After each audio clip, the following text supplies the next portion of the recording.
जनक उवाच कथं ज्ञानम् अवाप्नोति कथं मुक्तिर्भविष्यति वैराग्यं च कथं प्राप्तम् एतद् ब्रूहि मम प्रभो। अष्टवक्र उवाच मुक्तिमिच्छसि चेतात विषयान् विषवात्यज क्षमार्जवदयातोष सत्यं पीयूषार्कज। न पृथ्वी न जलं न अग्निः वायुद्यो न वा भवान् येषां साक्षिणम् आत्मानं चिद्रूपं विद्धि मुक्ते। यदि देहं पृथक्कृत्य चित्ति विश्राम्यतिष्ठसि अधुनैव सुखी शान्तो बन्धमुक्तो भविष्यसि। न त्वं विप्रादिको वर्णो नाश्रमी नाक्षगोचर असङ्गोऽसि निराकारो विश्वसाक्षी सुखी भव। धर्माधर्मौ सुखं दुःखं मानसानि न ते विभो न कर्तासि न भोक्तासि मुक्त एवासि सर्वदा।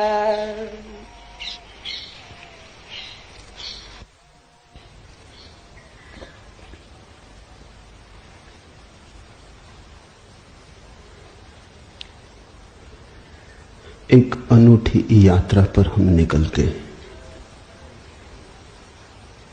मनुष्य जाति के पास बहुत शास्त्र हैं, पर अष्टावक्र गीता जैसा शास्त्र नहीं। वेद फीके हैं, उपनिषद बहुत धीमी आवाज में बोलते हैं। गीता में भी ऐसा गौरव नहीं जैसा अष्टावक्र की संहिता में। कुछ बात ही अनूठी है। सबसे बड़ी बात तो यह है कि न समाज, न राजनीति, न जीवन की किसी और व्यवस्था का कोई प्रभाव अष्टावक्र के वचनों पर है। इतना शुद्ध भावातीत वक्तव्य है, समय और काल से अतीत, दूसरा नहीं। शायद इसीलिए अष्टावक्र की गीता, अष्टावक्र की संहिता का बहुत प्रभाव नहीं पड़ा। कृष्ण की गीता का बहुत प्रभाव पड़ा। पहला कारण, कृष्ण की गीता समन्वय है। सत्य की उतनी चिंता नहीं जितनी समन्वय की चिंता है। समन्वय का आग्रह इतना गहरा है कि अगर सत्य थोड़ा खो भी जाए तो कृष्ण राजी है। कृष्ण की गीता खिचड़ी जैसी है, इसलिए सभी को भाती है, क्योंकि सभी का कुछ न कुछ उसमें मौजूद है। ऐसा कोई संप्रदाय खोजना मुश्किल है जो गीता में अपनी वाणी न खोज ले। ऐसा कोई व्यक्ति खोजना मुश्किल है जो गीता में अपने लिए कोई सहारा न खोज ले। इन सब के लिए अष्टावक्र की गीता बड़ी कठिन होगी। अष्टावक्र समन्वयवादी नहीं, सत्यवादी। सत्य जैसा है वैसा कहा है, बिना किसी लाग लपेट के। सुनने वाले की चिंता नहीं, सुनने वाला समझेगा नहीं समझेगा इसकी भी चिंता नहीं। सत्य का ऐसा शुद्धतम वक्तव्य न पहले कहीं हुआ न फिर बाद में कभी हो सका। कृष्ण की गीता लोगों को प्रिय है क्योंकि अपना अर्थ निकाल लेना बहुत सुगम है। कृष्ण की गीता काव्यात्मक है। 2 2 5 भी हो सकते हैं, 2 2 3 भी हो सकते हैं। अष्टावक्र के साथ कोई खेल संभव नहीं, वहां 2 2 4 ही होते। अष्टावक्र का वक्तव्य शुद्ध गणित का वक्तव्य है। वहां काव्य को जरा भी जगह नहीं, वहां कविता के लिए जरा सी भी छूट नहीं। जैसा है वैसा कहा है, किसी तरह का समझौता नहीं। कृष्ण की गीता पढ़ो तो भक्त अपना अर्थ निकाल लेता है, क्योंकि कृष्ण ने भक्ति की भी बात की। कर्मयोगी अपना अर्थ निकाल लेता है, क्योंकि कृष्ण ने कर्मयोग की भी बात की है। ज्ञानी अपना अर्थ निकाल लेता है, क्योंकि कृष्ण ने ज्ञान की भी बात की है। कृष्ण कहीं भक्ति को सर्वश्रेष्ठ कहते हैं, कहीं ज्ञान को सर्वश्रेष्ठ कहते हैं, कहीं कर्म को सर्वश्रेष्ठ कहते हैं। कृष्ण का वक्तव्य बहुत राजनीतिक है। वो राजनेता थे, कुशल राजनेता थे। सिर्फ राजनेता थे इतना ही कहना उचित नहीं, कुटिल राजनीतिज्ञ थे, डिप्लोमेट थे। उनके वक्तव्य में बहुत सी बातों का ध्यान रखा गया, इसलिए सभी को गीता भा जाती है। इसलिए तो गीता पर हजारों टीकाएं हैं, अष्टावक्र पर कोई चिंता नहीं करता, क्योंकि अष्टावक्र के साथ राजी होना हो तो तुम्हें अपने को छोड़ना पड़ेगा। बेशर्त तुम अपने को न ले जा सकोगे, तुम पीछे रहोगे तो ही जा सकोगे। कृष्ण के साथ तुम अपने को ले जा सकते हो। कृष्ण के साथ तुम्हें बदलने की कोई भी जरूरत नहीं। कृष्ण के साथ तुम मौजू पड़ सकते हो। इसलिए सभी सांप्रदायिकों ने कृष्ण की गीता पर टीकाएं लिखी। शंकर ने, रामानुज ने, निम्बार्क ने, बल्लभ ने, सबने अपने अर्थ निकाल लिए। कृष्ण ने कुछ ऐसी बात कही है जो बहुअर्थी है, इसलिए मैं कहता हूं काव्यात्मक है। कविता में से मन चाहे अर्थ निकल सकते हैं। कृष्ण का वक्तव्य ऐसा है जैसे वर्षा में बादल गिरते, जो चाहो देख लो। कोई देखता है हाथी की सूंड, कोई चाहे गणेश जी को देख ले। किसी को कुछ भी नहीं दिखाई पड़ता, वो कहता कहां की फिजूल बातें कर रहे हो, बादल है, धुआं, इसमें कैसी आकृतियां देख रहे हो। पश्चिम में वैज्ञानिक मन के परीक्षण के लिए स्याही के धब्बे ब्लॉटिंग पेपर पर डाल देते हैं और व्यक्ति को कहते हैं देखो इसमें क्या दिखाई पड़ता है। व्यक्ति गौर से देखता है, उसे कुछ ना कुछ दिखाई पड़ता है। वहां कुछ भी नहीं, सिर्फ ब्लॉटिंग पेपर पर स्याही के धब्बे बेतरतीब फेंके गए, सोच विचार के भी फेंके नहीं गए हैं, ऐसे ही बोतल उड़ेल दी है। लेकिन देखने वाला कुछ ना कुछ खोज लेता है। जो देखने वाला खोजता है वो उसके मन में, वो आरोपित कर लेता। तुमने भी देखा होगा, दीवार पर वर्षा का पानी पड़ता है, लकीरें खिंच जाती, कभी आदमी की शक्ल दिखाई पड़ती, कभी घोड़े की शक्ल दिखाई पड़ती।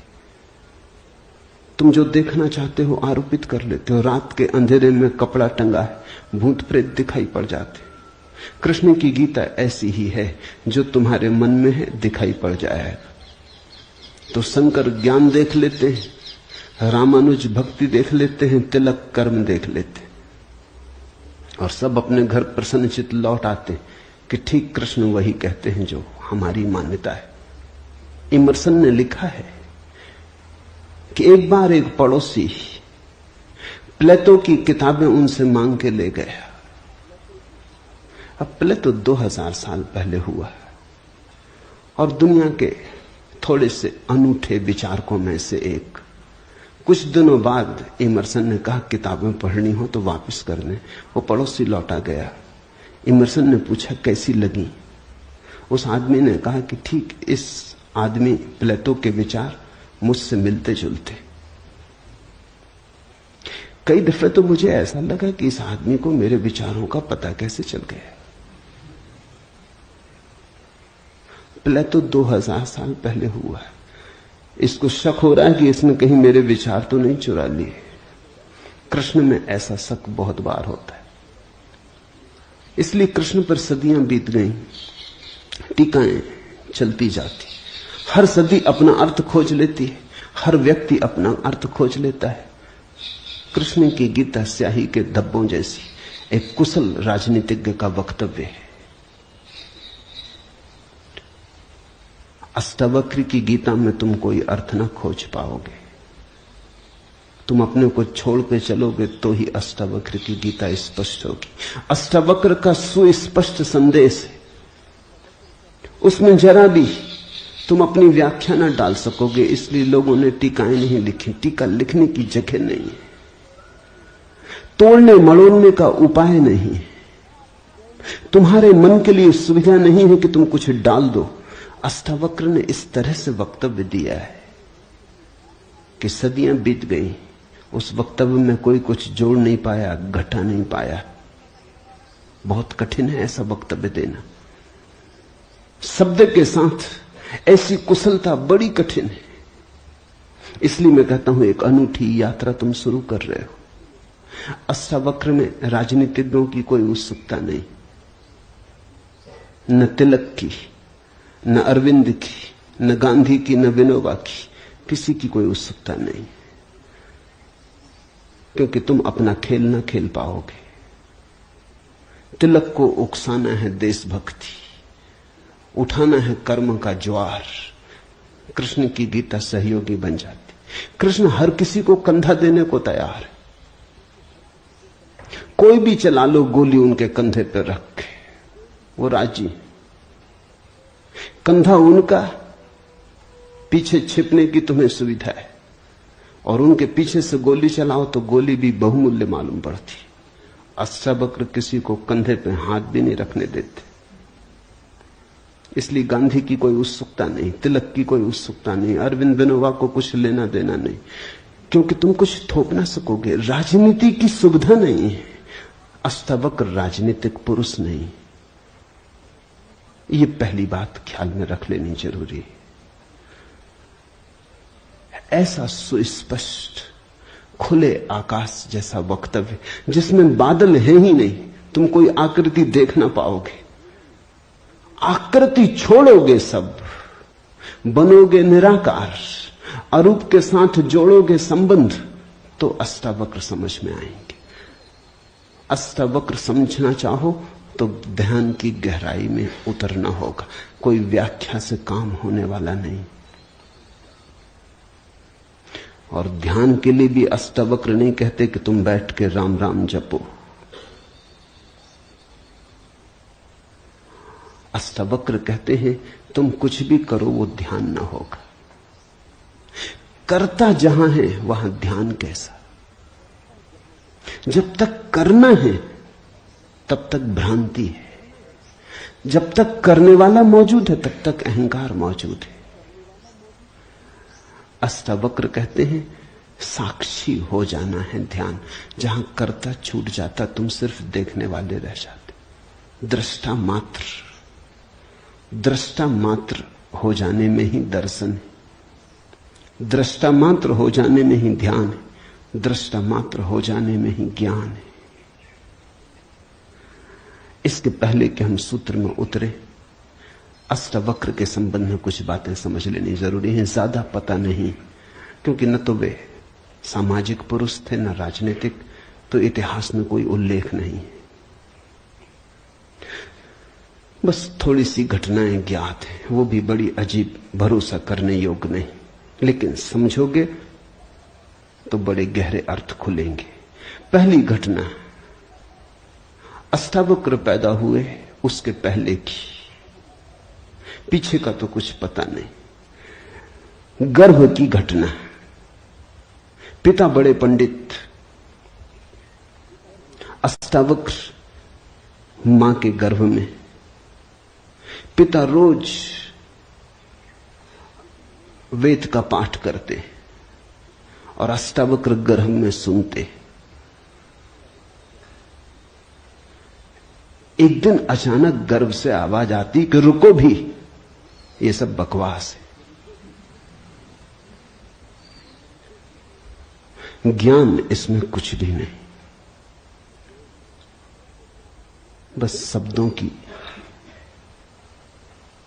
शब्दों का संग्रह। शास्त्र में ज्ञान कहां? ज्ञान स्वयं में। शब्द में सत्य कहां? सत्य स्वयं में।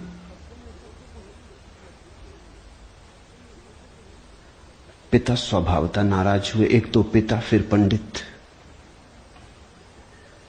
और गर्भ में छिपा हुआ बेटा इस तरह की बात कहे, अभी पैदा भी नहीं हुआ।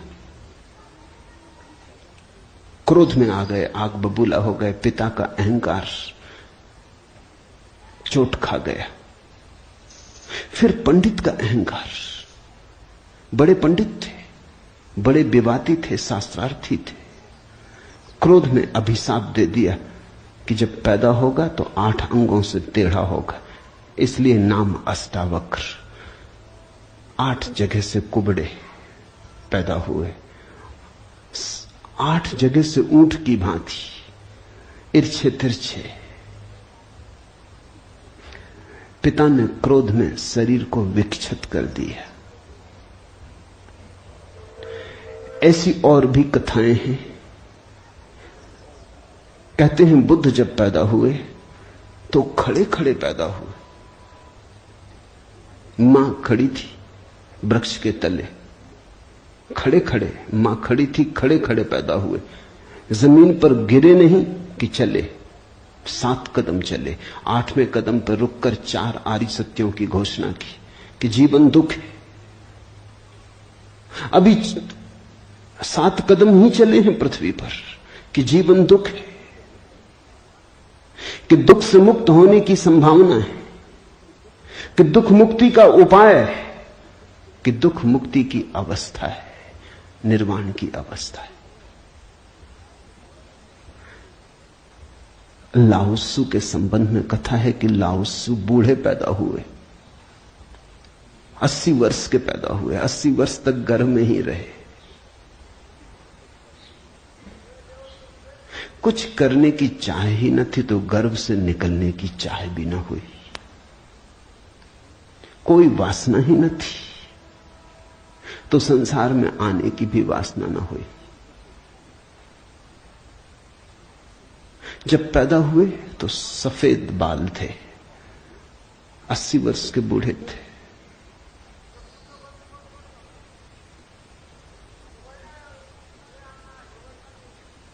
जरथुस्त्र के संबंध में कथा है कि जब जरथुस्त्र पैदा हुए तो पैदा होते से ही खिलखिला के हंसे, मगर इन सबको मात कर दिया अष्टावक्र ने। ये तो पैदा होने की बात है। अष्टावक्र ने अपना पूरा वक्तव्य दे दिया पैदा होने के पहले। ये कथाएं महत्वपूर्ण हैं। इन कथाओं में इन व्यक्तियों के जीवन की सारी सार संपदा है, निचोड़ है। बुद्ध ने जो जीवन भर में कहा उसका निचोड़। बुद्ध ने अष्टांगिक मार्ग का उपदेश दिया तो 7 कदम चले, 8वें पर रुक गए। 8 अंग हैं कुल। पहुंचने की अंतिम अवस्था है सम्यक समाधि। उस समाधि की अवस्था में ही पता चलता है जीवन के पूरे सत्य का। वो 4 आर्य सत्यों की घोषणा करती। लाओत्सु बूढ़ा पैदा हुआ। लोगों को 80 साल लगते हैं, तब भी ऐसी समझ नहीं आ पाती। बूढ़े होकर भी लोग बुद्धिमान कहां हो पाते। बूढ़ा होना और बुद्धिमान होना पर्यायवाची तो नहीं। बाल तो धूप में भी पकाए जा सकते हैं। लाओत्सु की कथा इतना ही कहती है कि अगर जीवन में त्वरा हो तीव्रता हो तो जो 80 साल में घटता है वो एक क्षण में घट सकता है। प्रज्ञा की तीव्रता हो तो एक क्षण में घट सकता है। बुद्धि मलिन हो तो 80 साल में भी कहां घटता है। जरथुस्त्र जन्म के साथ ही हंसे। जरथुस्त्र का धर्म अकेला धर्म है दुनिया में जिसको हंसता हुआ धर्म कह सकते। अति पार्थिव पृथ्वी का धर्म है। इसलिए तो पारसी दूसरे धार्मिकों को धार्मिक नहीं मालूम होते, नाचते गाते प्रसन्न। जरथुस्त्र का धर्म हंसता हुआ धर्म है, जीवन के स्वीकार का धर्म है, निषेध नहीं है, त्याग नहीं है। तुमने कोई पारसी साधु देखा? नंग धड़ंग खड़ा हो जाए, छोड़ दे, धूप में खड़ा हो जाए, धूनी रमा के बैठ जाए? नहीं, पारसी धर्म में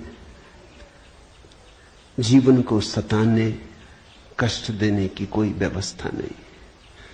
जरथुस्त्र का सारा संदेश यही है कि जब हंसते हुए परमात्मा को पाया जा सकता है तो रोते हुए क्यों पाना। जब नाचते हुए पहुंच सकते हैं उस मंदिर तक तो नाहक कांटे क्यों बोने। जब फूलों के साथ जाना हो सकता है तो ये दुखवाद क्यों। इसलिए ठीक है, प्रतीक ठीक है कि जरथुस्त्र पैदा होते हंसे। इन कथाओं में इतिहास मत खोजना, ऐसा हुआ है ऐसा नहीं है, लेकिन इन कथाओं में एक बड़ा गहरा अर्थ है। तुम्हारे पास एक बीज पड़ा है, जब तुम बीज को देखते हो तो इससे पैदा होने वाले फूल की कोई भी तो खबर नहीं मिलती। ये क्या हो सकता है इसकी भनक भी तो नहीं आती।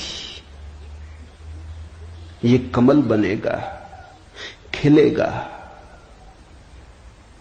जल में रहेगा और जल से अछूता रहेगा, सूरज की किरणों पर नाचेगा और सूरज भी ईर्ष्यालु होगा इसके सौंदर्य से, इसकी कोमलता से, इसके अपूर्व गरिमा, इसके प्रसाद से। इसकी सुगंध आकाश में उड़ेगी। ये बीज को देखकर तो पता भी नहीं चलता। बीज को तो देख के इसकी कोई कल्पना भी नहीं कर सकता, अनुमान भी नहीं कर सकता। लेकिन एक दिन ये घटता है तो दो तरह से हम सोच सकते हैं। या तो हम बीज को पकड़ लें जोर से और हम कहें जो बीज में दिखाई नहीं पड़ा वो कमल में भी घट नहीं सकता। ये भ्रम है, ये धोखा है, ये झूठ है। जिनको हम तर्कनिष्ठ कहते हैं, संदेहशील कहते हैं, उनका यही आधार है। वो कहते हैं जो बीज में नहीं दिखाई पड़ा वो फूल में हो नहीं सकता, कहीं भ्रांति हो रही है। इसलिए संदेहशील व्यक्ति बुद्ध को मान नहीं पाता, महावीर को स्वीकार नहीं कर पाता, जीसस को अंगीकार नहीं कर पाता, क्योंकि वो कहते हैं हमने जाना इनको। जीसस अपने गांव में आए, बड़े हैरान हुए, गांव के लोगों ने कोई चिंता ही न की। जीसस का वक्तव्य है कि पैगंबर की अपने गांव में पूजा नहीं होती। कारण क्या रहा होगा, क्यों नहीं होती गांव में पूजा पैगंबर की? गांव के लोगों ने बचपन से देखा बड़े ही जोसेफ का लड़का है, लकड़ियां ढोते देखा, रिंदा चलाते देखा, लकड़ियां चीरते देखा, पसीने से लथपथ देखा, सड़कों पर खेलते देखा, झगड़ते देखा। गांव के लोग इसे बचपन से जानते हैं, बीज की तरह देखा। आज अचानक ये हो कैसे सकता है कि परमात्मा का पुत्र हो गए? नहीं, जिसने बीज को देखा है वो फूल को मान नहीं पाता। वो कहता है जरूर धोखा होगा, बेईमानी होगी, ये आदमी पाखंडी है। बुद्ध अपने घर वापस लौटे तो पिता, सारी दुनिया को जो दिखाई पड़ रहा था वो पिता को दिखाई नहीं पड़ा। सारी दुनिया अनुभव कर रही थी एक प्रकाश, दूर दूर तक खबरें जा रही थी, दूर देशों से लोग आने शुरू हो गए थे। लेकिन जब वो वापस बुद्ध घर आए 12 साल बाद, तो पिता ने कहा मैं तुझे अभी भी क्षमा कर सकता हूं, यद्यपि तूने काम तो बुरा किया है, सताया तो तूने हमें, अपराध तो तूने किया, लेकिन मेरे पास पिता का हृदय, मैं माफ कर दूंगा, द्वार तेरे लिए खुले, मगर फेंक ये भिक्षा का पात्र, हटा ये भिक्षु का वेश, ये सब नहीं चलेगा। तो वापस लौटा, ये राज्य तेरा है, मैं बूढ़ा हो गया, इसको कौन संभालेगा? हो गया बचपना बहुत, अब बंद करो ये सब खेल। बुद्ध ने कहा, कृपा कर मुझे देखें तो, जो गया था वो वापस नहीं आया है, ये कोई और ही आया है जो आपके घर पैदा हुआ था, वही वापस नहीं आया है, ये कोई और ही आया है, बीज फूल होके आया है। गौर से तो देखो, पिता ने कहा, तू मुझे सिखाने चला है। पहले दिन से जब तू पैदा हुआ था तब से तुझे जानता हूं। किसी और को धोखा देना, किसी और को समझा लेना, भ्रम में डाल देना, मुझे तू भ्रम में न डाल पाएगा। मैं फिर कहता हूं, मैं तुझे भली भांति जानता हूं, मुझे कुछ सिखाने को चेष्टा मत कर, क्षमा करने को मैं राजी हूं। बुद्ध ने कहा, आप और मुझे जानते हैं, मैं तो स्वयं को भी नहीं जानता था, अभी अभी किरणें उतरी हैं और स्वयं को जानो। क्षमा करे, लेकिन यह मुझे कहना ही पड़ेगा कि जिसको आपने देखा वो मैं नहीं हूं, और जहां तक आपने देखा वो मैं नहीं हूं। बाहर बाहर आपने देखा, भीतर आपने कहां देखा? मैं आपसे पैदा हुआ हूं, लेकिन आपने मुझे निर्मित नहीं किया। मैं आपसे आया हूं जैसे एक रास्ते से कोई राहगीर आता है, लेकिन रास्ता और राहगीर का क्या लेना देना? कल रास्ता कहने लगे कि मैं तुझे पहचानता हूं, तू मेरे ही से तो होकर आया। ऐसे ही आप कह रहे हैं, आपके पहले भी मैं था, जन्मों जन्मों से मेरी यात्रा चल रही, आपसे गुजरा जरूर, ऐसा मैं औरों से भी गुजरा हूं, और भी मेरे पिता थे, और भी मेरी माताएं थी, लेकिन मेरा होना बड़ा अलग थलग है, कठिन है, बहुत अति कठिन है। अगर बीज देखा तो फूल पर भरोसा नहीं आता। एक तो ढंग है अश्रद्धालु का, तर्कवादी का, संदेहशील का, कि वो कहता है बीज को हम पहचानते हैं तो फूल हो नहीं सकता, हम कीचड़ को जानते हैं, उस कीचड़ से कमल हो कैसे सकता है? सब गलत, सपना होगा, भ्रांति होगी, किसी मोहजाल में पड़ गए होगे, किसी ने धोखा दे दिया, कोई जादू, कोई तिलिस्म। एक तो ये रास्ता है, एक रास्ता है श्रद्धालु का, प्रेमी का, भक्त का, सहानुभूति से भरे हृदय का। वो फूल को देखता है और फूल से पीछे की तरफ यात्रा करता है। वो कहता है, जब फूल में ऐसा सुगंध हुई, जब फूल में ऐसी विभा प्रकट हुई, जब फूल में ऐसी प्रतिभा, जब फूल में ऐसा कुंवारापन दिखा, तो जरूर बीज में भी रहा होगा, क्योंकि जो फूल में हुआ है वो बीज में न हो तो हो ही नहीं सकता। ये सारी कथाएं घटी हैं, ऐसा नहीं। जिन्होंने अष्टावक्र के फूल को देखा, उनको ये ख्याल में आया कि जो आज हुआ है वो कल भी रहा होगा, छिपा था, अवगुंठित था, पर्दे में पड़ा था। जो आज है, अंत में है, वो प्रथम भी रहा होगा। जो मृत्यु के क्षण में दिखाई पड़ रहा है, वो जन्म के क्षण में भी मौजूद रहा होगा, अन्यथा पैदा कैसे होता? तो एक तो ढंग है फूल से पीछे की तरफ देखना, और एक है बीज से आगे की तरफ देखना। गौर से देखो तो दोनों में सारसूत्र एक ही है, दोनों की आधार भित्ति एक ही है, लेकिन कितना जमीन आसमान का अंतर हो जाता है। जो बीज वाला है वो भी ये कह रहा है कि जो बीज में नहीं है वो फूल में कैसे हो सकता है, ये उसका तर्क है। फूल वाला भी यही कह रहा है, वो कह रहा है जो फूल में है वो बीज में भी होना ही चाहिए। दोनों का तर्क तो एक है, लेकिन दोनों के देखने के ढंग अलग है। बड़ी अड़चन। मुझसे कोई पूछता था कि आपके साथ बचपन में बहुत लोग पढ़े होंगे, स्कूल में, कॉलेज में, वे दिखाई नहीं पड़ते, वे कैसे दिखाई पड़ सकते? उनको बड़ी अड़चन है, वो भरोसा नहीं कर सकते, अति कठिन है उन्हें। कल ही मेरे पास रायपुर से किसी ने एक अखबार भेजा, श्री हरि प्रभाशंकर परसाई ने एक लेख मेरे खिलाफ लिखा है।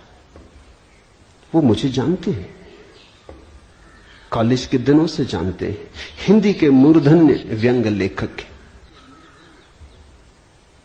मेरे मन में उनकी कृतियों का आदर है। लेख में उन्होंने लिखा है कि जबलपुर की हवा में कुछ खराबी है। यहां धोखेबाज और धूर्ती पैदा होते, जैसे रजनीश, महेश योगी, मुंदड़ा, 3 नाम उन्होंने गिनाए। धन्यवाद उनका, कम से कम मेरा नाम नंबर 1 तो गिनाया। इतनी याद तो रखी, एकदम बिसार नहीं दिया, बिल्कुल भूल गए हो ऐसा नहीं।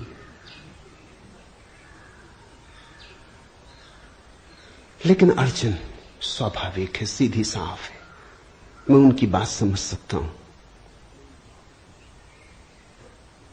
यह असंभव है बीज को देखा तो फूल में भरोसा। फिर जिन्होंने फूल को देखा उन्हें बीज में भरोसा मुश्किल हो जाता है। तो सभी महापुरुषों की जीवन कथाएं 2 ढंग से लिखी जाती हैं। जो उनके विपरीत हैं वो बचपन से यात्रा शुरू करते हैं, जो उनके पक्ष में है वो अंत से यात्रा शुरू करते हैं और बचपन की तरफ जाते हैं। दोनों एक अर्थ में सही है, लेकिन जो बचपन से यात्रा करके अंत की तरफ जाते हैं वो वंचित रह जाते हैं। उनका सही होना उनके लिए आत्मघाती है। जो अंत से यात्रा करते हैं वो पीछे की तरफ जाते हैं, वो धन्यभागी हैं, क्योंकि बहुत कुछ उन्हें अनायास मिल जाता है जो कि पहले तर्कवादियों को नहीं मिल पाता। अब न केवल मैं गलत मालूम होता हूं, मेरे कारण जबलपुर तक की हवा उनको गलत मालूम होती। कुछ भूल हवा पानी में होनी चाहिए। यदि मैं उनको कहना चाहूंगा जबलपुर को कोई हक नहीं है मेरे संबंध में हवा पानी को अच्छा या खराब तय करने का। जबलपुर से मेरा कोई बहुत नाता नहीं है। थोड़े दिन वहां था, महेश योगी भी थोड़े दिन वहां थे, उनका भी कोई नाता नहीं है। हम दोनों का नाता किसी और जगह से है। उस जगह के लोग इतने सोए हैं कि उन्हें अभी खबर ही नहीं है। महेश योगी और मेरा जन्म पास ही पास हुआ, दोनों गाडरवाड़ा के आसपास पैदा हुए। उनका जन्म चिचली में हुआ, मेरा जन्म कुचवाड़े में हुआ। अगर हवा पानी खराब है तो वहां का होगा।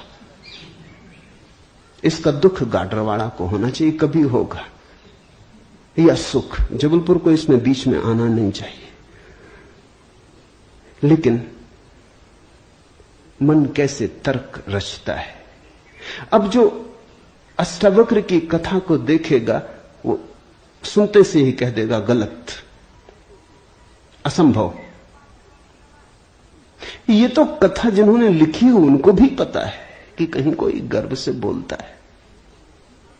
वो तो केवल इतना कह रहे हैं कि जो आखिर में प्रकट हुआ वो गर्भ में मौजूद रहा होगा। जो वाणी आखिर में खिली वो किसी न किसी गहरे तल पर गर्भ में भी मौजूद रही होगी, अन्यथा खिलती कहां से, आती कहां से? सुनने से थोड़ी कुछ आता है, हर चीज के पीछे कारण है। नहीं देख पाए हो हम, लेकिन था तो मौजूद। ये सारी कथाएं इसी का सूचक देती हैं। अष्टावक्र के संबंध में दूसरी बात जो ज्ञात है वो है जब वे 12 वर्ष के थे। बस 2 ही बातें ज्ञात हैं। तीसरी उनकी अष्टावक्र गीता है, या कुछ लोग कहते हैं अष्टावक्र संहिता। जब वे 12 वर्ष के थे तो एक बड़ा विशाल शास्त्रार्थ जनक ने रचा। जनक सम्राट थे और उन्होंने सारे देश के पंडितों को निमंत्रण दिया और उन्होंने 1000 गायें राजमहल के द्वार पर खड़ी कर दी और उन्होंने गायों के सींगों पर सोना मढ़ दिया और हीरे जवाहरात लटका दिए और कहा जो भी विजेता होगा वो इन गांवों को हाँक के ले जाए। बड़ा विवाद हुआ। अष्टावक्र के पिता भी उस विवाद में गए।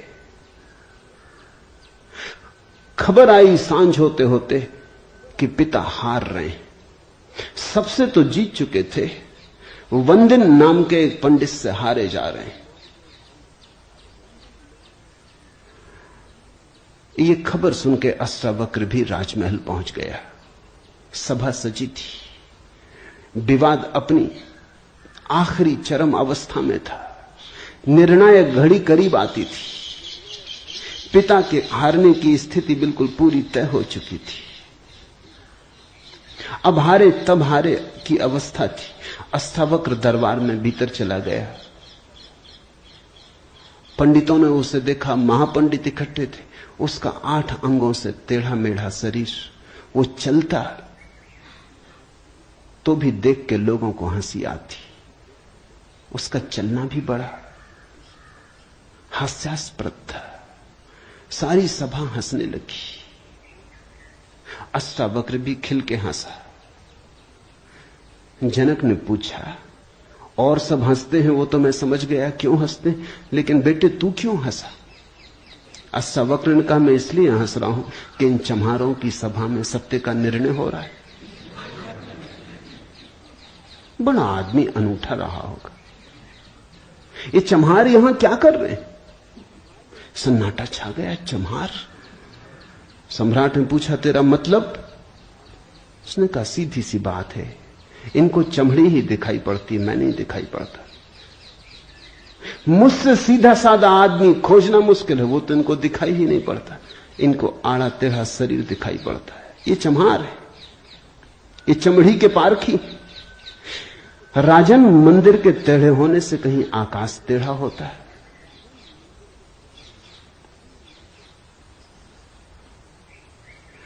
घड़े के फूटे होने से कहीं आकाश फूटता है?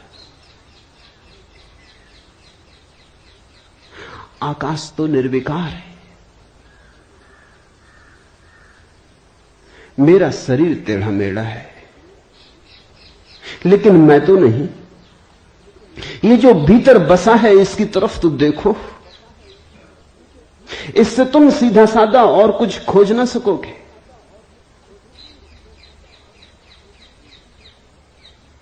ये बड़ी चौंकाने वाली घोषणा थी। सन्नाटा छा गया होगा। जनक प्रभावित हुआ, झटका खाया। निश्चित ही कहां चम्हारों की भीड़ इकट्ठी करके बैठा है। खुद पे भी पश्चाताप हुआ, अपराध लगा कि मैं भी हंसा।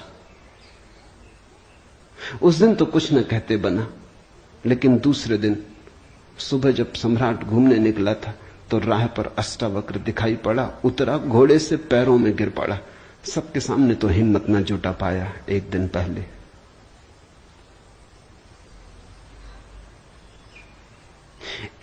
पहले तो कहा था, बेटे तू क्यों हंसता है?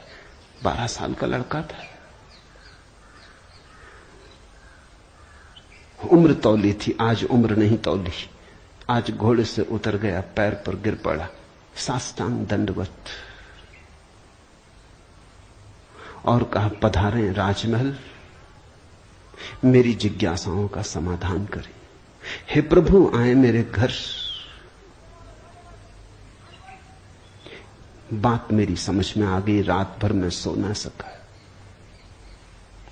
ठीक ही कहा, शरीर को ही जो पहचानते हैं उनकी पहचान गहरी कहां। आत्मा के संबंध में विवाद कर रहे हैं और अभी भी शरीर में रस और विरस पैदा होता है, घृणा, आकर्षण पैदा होता है। मर्त्य को देख रहे हैं, अमृत की चर्चा करते हैं। धन्य भाग मेरे कि आप आए और मुझे चौंकाया, मेरी नींद तोड़ दी। अब पधारो। राजमहल में उसने बड़ी सजावट कर रखी थी। स्वर्ण सिंहासन पर बिठाया था इस 12 साल के अष्टावक्र को और उससे जिज्ञासा की, पहला सूत्र जनक की जिज्ञासा है। जनक ने पूछा है, अष्टावक्र ने समझाया है। इससे ज्यादा अष्टावक्र के संबंध में और कुछ पता नहीं है, और कुछ पता होने की जरूरत भी नहीं। काफी है, इतना बहुत है। हीरे बहुत होते भी नहीं, कंकड़ पत्थर ही बहुत होते। हीरा एक भी काफी होता है। ये दो छोटी सी घटनाएं हैं। एक तो जन्म के पहले की गर्भ से आवाज और घोषणा कि क्या पागलपन में पड़े हो, शास्त्र में उलझे हो, शब्द में उलझे हो, जागो। ये ज्ञान नहीं है, ये सब उधार है, ये सब बुद्धि का ही जाल है, अनुभव नहीं। इसमें रंच मात्र भी सार नहीं है। कब तक अपने को भरमाए रखोगे? और दूसरी घटना, राजमहल में हंसना पंडितों का और कहना अष्टावक्र का कि जीवन में देखने की दो दृष्टियां हैं, एक आत्मदृष्टि, एक चर्म दृष्टि। चम्हार चमड़ी को देखता है, प्रज्ञावान आत्मा को देखता है। तुमने गौर किया? चम्हार तुम्हारे चेहरे की तरफ देखते नहीं, वो जूते को ही देखता। असल में चम्हार जूते को देख के सब पहचान लेता तुम्हारे संबंध में कि आर्थिक हालत कैसी है, सफलता मिल रही कि विफलता मिल रही, भाग्य कैसा चल रहा, वो सब जूते में लिखा है। जूते की सिलवटें कह देती, जूते की दशा कह देती। जूते में तुम्हारी आत्मकथा लिखी, चम्हार पढ़ लेता। जूते में चमक, जूते का ताजा और नया होना, चम्हार तुमसे प्रसन्नता से मिलता है। जूता ही उसके लिए तुम्हारी आत्मा का सबूत है। दर्जी कपड़े देखता है, तुम्हारा कोट कपड़ा देख के समझ लेता हालत कैसी। सबकी अपनी बंधी हुई दृष्टियां हैं। सिर्फ आत्मवान ही आत्मा को देखता है, उसकी कोई दृष्टि नहीं है, उसके पास दर्शन है।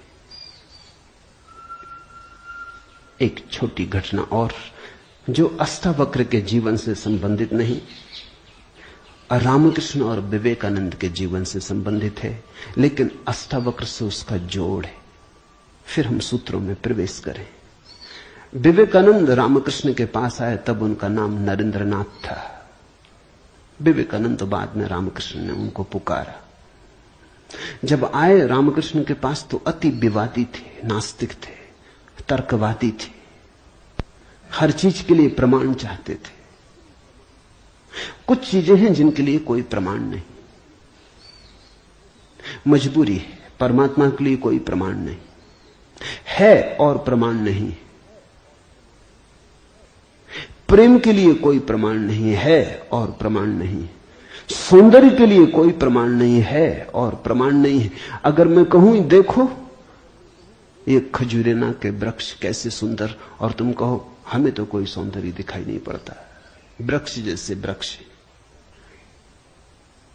सिद्ध करें मुश्किल हो जाएगी। कैसे सिद्ध करें कि सुंदर है? सुंदर होने के लिए सौंदर्य की परख चाहिए और तो कोई उपाय नहीं, आंख चाहिए और तो कोई उपाय नहीं। कहते हैं मजनू ने कहा कि लैला को जानना हो तो मजनू की आंख चाहिए। ठीक कहा, लैला को देखने का और कोई उपाय ही नहीं।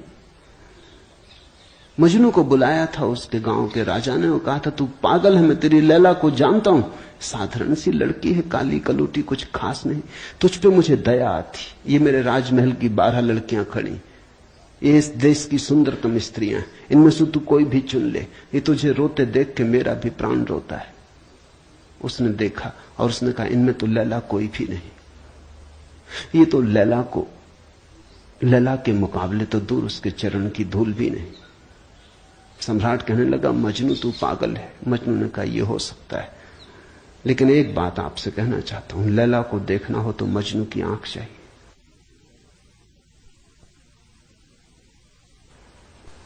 ठीक कहा मजनू ने। अगर वृक्षों के सौंदर्य को देखना हो तो कला की आंख चाहिए और कोई प्रमाण नहीं।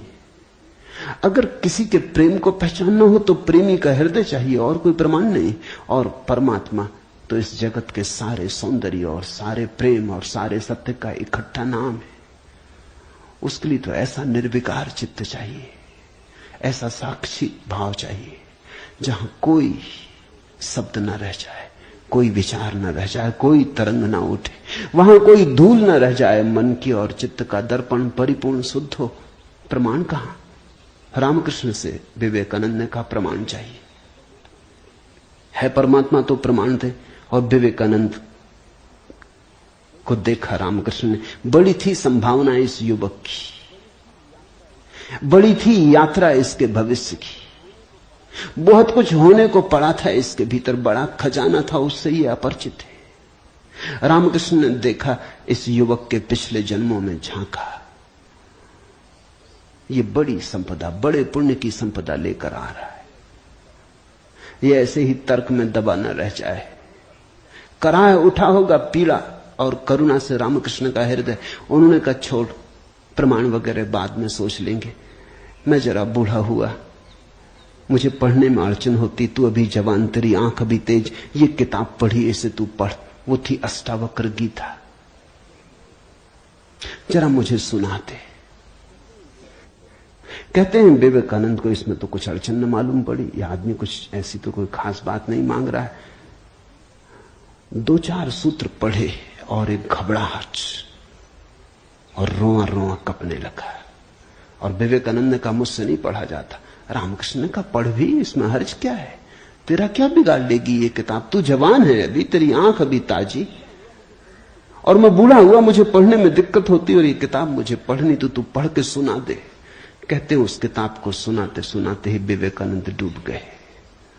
रामकृष्ण ने देखा इस व्यक्ति के भीतर बड़ी संभावना है, बड़ी शुद्ध संभावना है,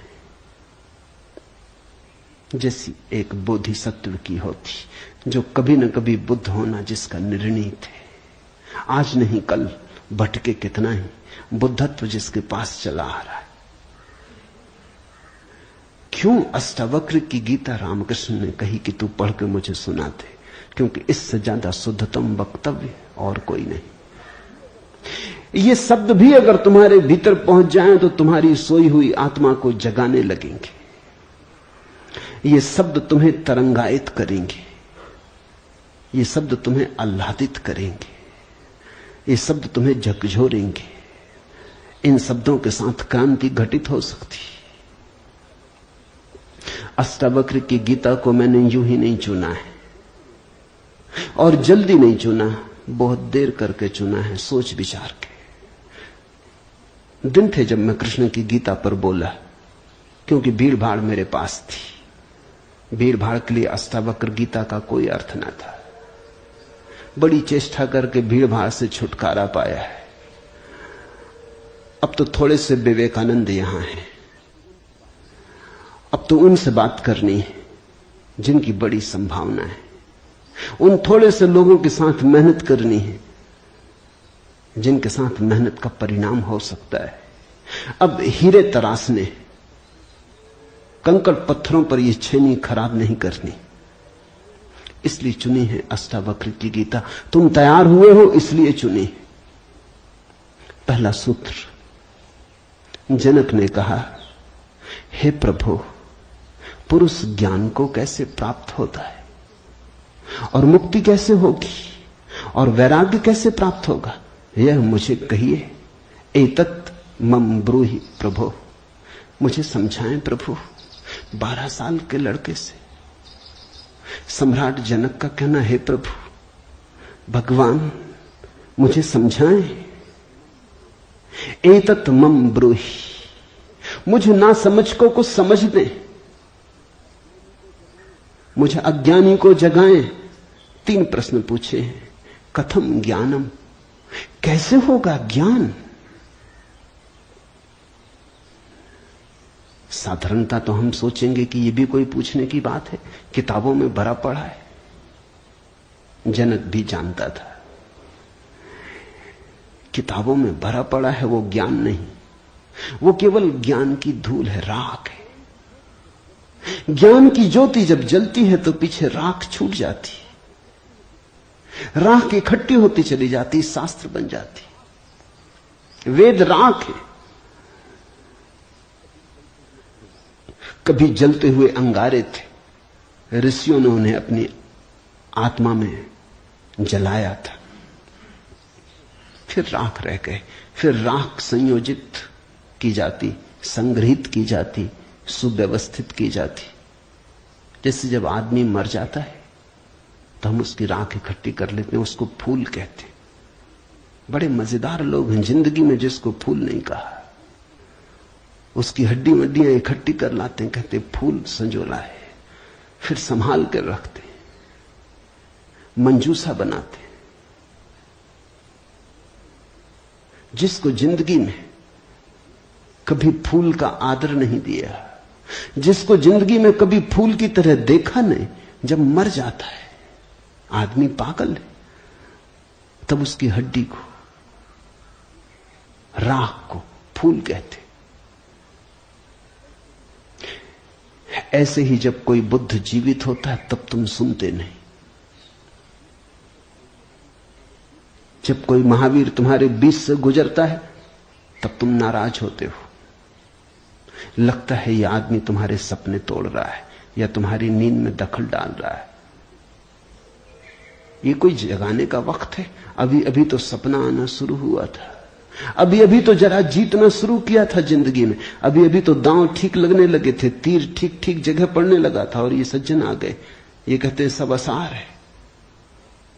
अभी अभी तो चुनाव जीते थे, पद पे पहुंचने का रास्ता बना था, और ये महापुरुष आ गए, ये कहते हैं ये सब सपना है, इसमें कुछ सार नहीं, मौत आएगी सब छीन लेगी। और छोड़ो भी, जब मौत आएगी तब देखेंगे, बीच में तो इस तरह की बातें मत उठाओ। लेकिन जब महावीर मर जाते, बुद्ध मर जाते, तब उनकी राख को हम इकट्ठी कर लेते, फिर हम धम्म पद बनाते, वेद बनाते, फिर हम पूजा के फूल चढ़ाते।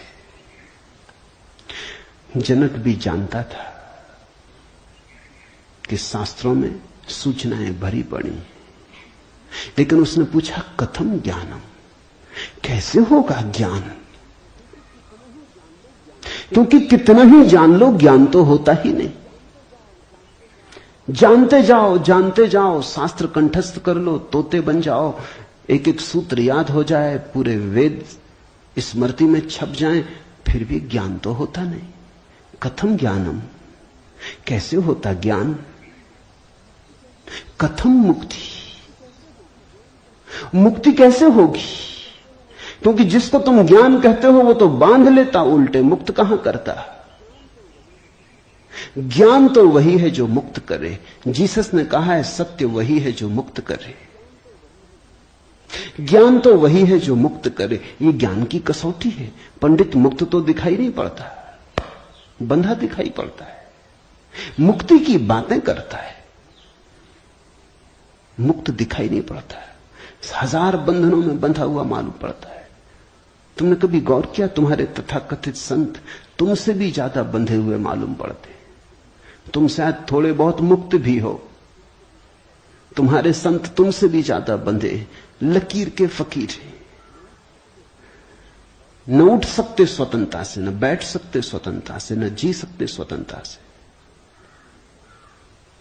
कुछ दिनों पहले कुछ जैन साध्वियों की मेरे पास खबर आई कि वो मिलना चाहती, मगर श्रावक आने नहीं देते। ये भी बड़े मजे की बात है। साधु का अर्थ होता है जिसने फिक्र छोड़ी समाज की, जो चल पड़ा अरण्य की यात्रा पर, जिसने कहा अब न तुम्हारे आदर की मुझे जरूरत है, न सम्मान की। लेकिन साधु साध्वी कहते हैं श्रावक आने नहीं देते। वो कहते हैं वहां भूल के मत जाना, वहां गए तो ये दरवाजा बंद। ये कोई साधुता हुई? ये तो परतंत्रता हुई, गुलामी हुई। ये तो बड़ी उल्टी बात हुई। ये तो ऐसा हुआ कि साधु श्रावक को बदले, उसकी जगह श्रावक साधु को बदल रहा है।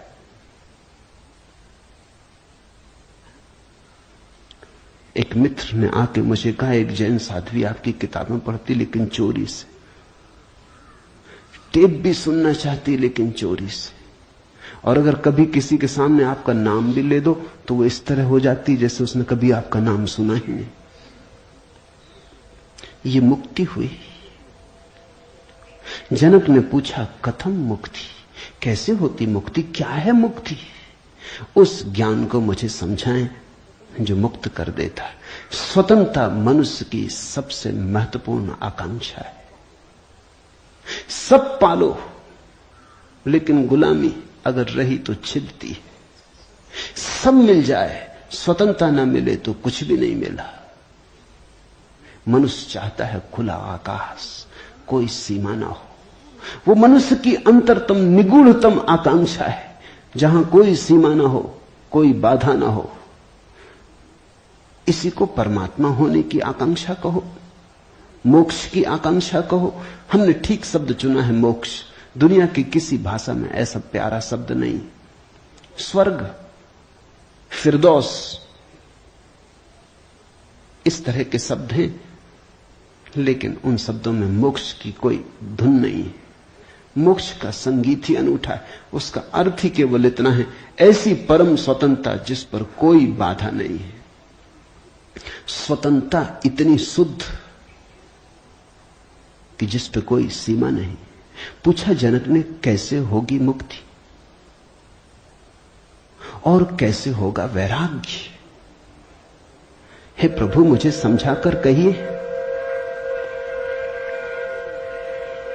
अष्टावक्र ने गौर से देखा होगा जनक की तरफ, क्योंकि गुरु के लिए वही पहला काम है कि जब कोई जिज्ञासा करे तो वो गौर से देखे जिज्ञासा किस स्रोत से आती, पूछने वाले ने क्यों पूछा है। उत्तर तो तभी सार्थक हो सकता है जब प्रश्न क्यों किया गया है वो समझ में आ जाए, वो साफ हो जाए। ध्यान रखना, सद्ज्ञान को उपलब्ध व्यक्ति सद्गुरु तुम्हारे प्रश्न का उत्तर नहीं देता, तुम्हें उत्तर देता है। तुम क्या पूछते हो इसकी फिक्र कम है, तुमने क्यों पूछा है, तुम्हारे पूछने के पीछे अंतर चेतन में छिपा हुआ जाल क्या है, तुम्हारे प्रश्नों की आड़ में वस्तुतः कौन सी आकांक्षा छिपी है।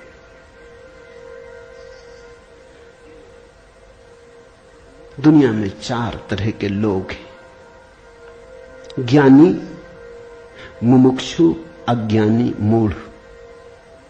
और दुनिया में 4 ही तरह की जिज्ञासाएं होती। ज्ञानी की जिज्ञासा तो निशब्द होती, कहना चाहिए ज्ञानी की जिज्ञासा तो जिज्ञासा होती ही नहीं। जान लिया, जानने को कुछ बचा नहीं, पहुंच गए,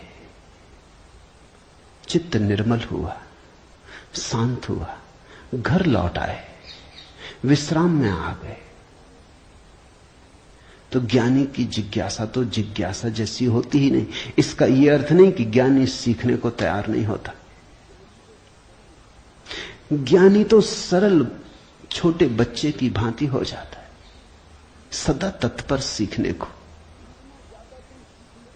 जितना ज्यादा तुम सीख लेते हो उतनी ही सीखने की तत्परता बढ़ जाती।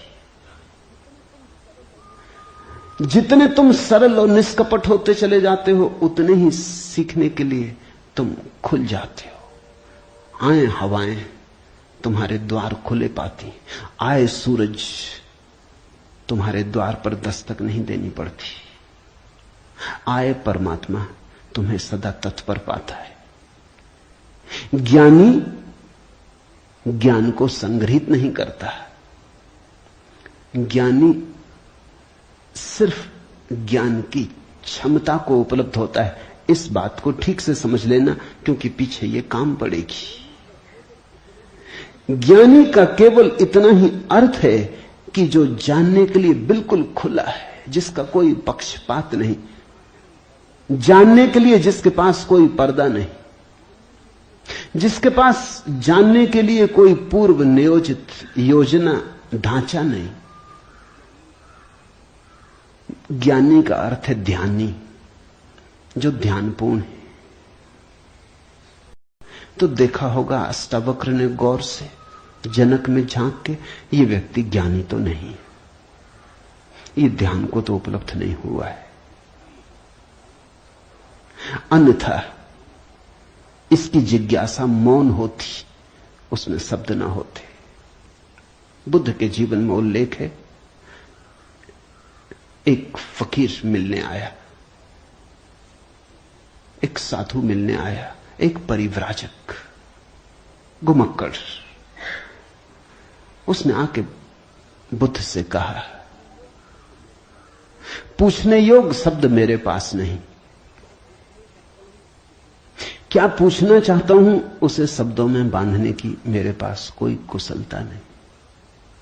आप तो जानते ही हैं, समझ लें, जो मेरे योग को कहते हैं, ये ज्ञानी की जिज्ञासा है। बुद्ध चुप बैठे रहे, उन्होंने कुछ भी ना कहा। घड़ी भर बाद जैसे कुछ घटा, वो जो आदमी चुपचाप बैठा बुद्ध की तरफ देखता रहा था, उसकी आंख से आंसुओं की धार लग गई, चरणों में झुका, नमस्कार किया और कहा, धन्यवाद, खूब धन्यभागी हूं, जो लेने आया था आपने दिया। उठ के चला भी गया। उसके चेहरे पे अपूर्व आभा थी, वो नाचता हुआ गया। बुद्ध के आसपास के शिष्य बड़े हैरान हुए। आनंद ने पूछा, बनते भगवान, पहेली हो गई। पहले तो ये आदमी कहता है कि मुझे पता नहीं कैसे पूछूं, पता नहीं किन शब्दों में पूछूं, ये भी पता नहीं क्या पूछने आया हूं। फिर आप तो जानते ही हैं सब, देख लें, मुझे जो मेरे लिए जरूरी हो कह दें। पहले तो ये आदमी ही जरा पहेली था, ये कोई ढंग हुआ पूछने का। और जब तुम्हें यही पता नहीं कि क्या पूछना, तो पूछना ही क्यों? पूछना क्या? खूब रही। फिर यही बात खत्म ना हुई, आप चुप बैठे सो चुप बैठे रह गए। आपको ऐसा कभी मौन देखा नहीं? कोई पूछता तो आप उत्तर देते। कभी कभी तो ऐसा होता कोई नहीं भी पूछता तो भी आप उत्तर देते। आपकी करुणा सदा बहती रहती। क्या हुआ अचानक कि आप चुप रह गए और आंख बंद हो गई? और फिर क्या रहस्यमय घटा कि वो आदमी रूपांतरित होने लगा। हमने उसे बदलते देखा, हमने उसे किसी और ही रंग में डूबते देखा, उसमें मस्ती आते देखी। वो नाचता हुआ गया है, आंसुओं से भरा हुआ, गदगद आह्लादित, वो चरणों में झुका। उसकी सुगंध हमें भी छुई। ये हुआ क्या? आप कुछ बोले नहीं, उसने सुना कैसे? और हम तो इतने दिनों से, वर्षों से आपके पास हैं, हम पर आपकी कृपा कम है क्या? ये प्रसाद जो उसे दिया हमें क्यों नहीं मिलता? लेकिन ध्यान रहे, उतना ही मिलता है जितना तुम ले सकते हो। बुद्ध ने कहा, सुनो, घोड़े, आनंद से घोड़े की बात की क्योंकि आनंद छत्री था, बुद्ध का चचेरा भाई था और बचपन से ही घोड़े का बड़ा शौक था। उसे घुड़सवार था, प्रसिद्ध घुड़सवार था, प्रतियोगी था बड़ा। उसने कहा, सुन आनंद, बुद्ध ने कहा, घोड़े 4 प्रकार के होते। एक तो मारो भी तो भी टस से मस नहीं होते। रद्दी से रद्दी घोड़े, जितना मारो उतना ही हठ योगी हो जाते हैं, बिल्कुल हट बांध के खड़े हो जाते। तुम मारो तो वो जिद बना लेते हैं कि देखें कौन जीतता। फिर दूसरे तरह के घोड़े होते हैं, मारो तो चलते हैं, न मारो तो नहीं चलते, कम से कम पहले से बेहतर। फिर तीसरे तरह के घोड़े होते हैं, कोड़ा फटकारो, मारना काफी जरूरी नहीं, सिर्फ कोड़ा फटकारो, आवाज काफी। और भी कुलीन होते, दूसरे से भी बेहतर। फिर आनंद, तुझे जरूर पता होगा, ऐसे भी घोड़े होते कि कोड़े की छाया देख के भागते, फटकारना भी नहीं पड़ता। ये ऐसा ही घोड़ा था, छाया काफी। अष्टावक्र ने देखा होगा गौर से। जब तुम आके मुझसे कुछ पूछते हो तो तुम्हारे प्रश्न से ज्यादा महत्वपूर्ण सवाल तुम हो। कभी कभी तुम्हें भी ऐसा लगता होगा कि तुमने जो नहीं पूछा था वो मैंने उत्तर दिया है, और कभी कभी तुम्हें ऐसा भी लगता होगा कि शायद मैं टाल गया तुम्हारे प्रश्न को, बचाव कर गया, कुछ और उत्तर दे गया हूं। लेकिन सदा तुम्हारी भीतरी जरूरत ज्यादा महत्वपूर्ण। तुम क्या पूछते हो ये उतना महत्वपूर्ण नहीं, क्योंकि तुम्हें खुद ही ठीक पता नहीं तुम क्या पूछते हो, क्यों पूछते हो। उत्तर वही दिया जाता है जिसकी तुम्हें जरूरत थी। तुम्हारे पूछने से कुछ तय नहीं होता। देखा होगा अष्टावक्र ने ज्ञानी तो नहीं है जनक, अज्ञानी है फिर क्या? अज्ञानी भी नहीं है, क्योंकि अज्ञानी तो अकड़ा से भरा होता है। अज्ञानी तो झुकना जानता ही नहीं। ये तो मुझ 12 साल की उम्र के लड़के के पैरों में झुक गया, साष्टांग दंडवत की। ये अज्ञानी के लिए असंभव है। अज्ञानी तो समझता है कि मैं जानता ही हूं, मुझे कौन समझाएगा।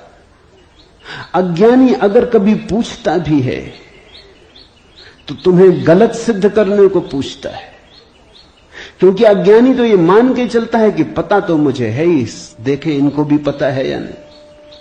अज्ञानी परीक्षा के लिए पूछता है। नहीं, इसकी आंखें जनक की तो बड़ी निर्मल है। मुझ 12 साल के अनजान अपरिचित लड़के को सम्राट होते हुए भी इसने कहा, एतत् मम ब्रूहि प्रभु, हे प्रभु मुझे समझा के कहें। नहीं, ये विनयशील है, अज्ञानी तो नहीं। मूढ़ है क्या फिर? मूढ़ तो पूछते ही नहीं। मूढ़ों को तो पता ही नहीं कि जीवन में कोई समस्या है। मूढ़ और बुद्ध पुरुषों में एक समानता है। बुद्ध पुरुषों के लिए कोई समस्या नहीं रही, मूढ़ों के लिए अभी समस्या उठी ही नहीं।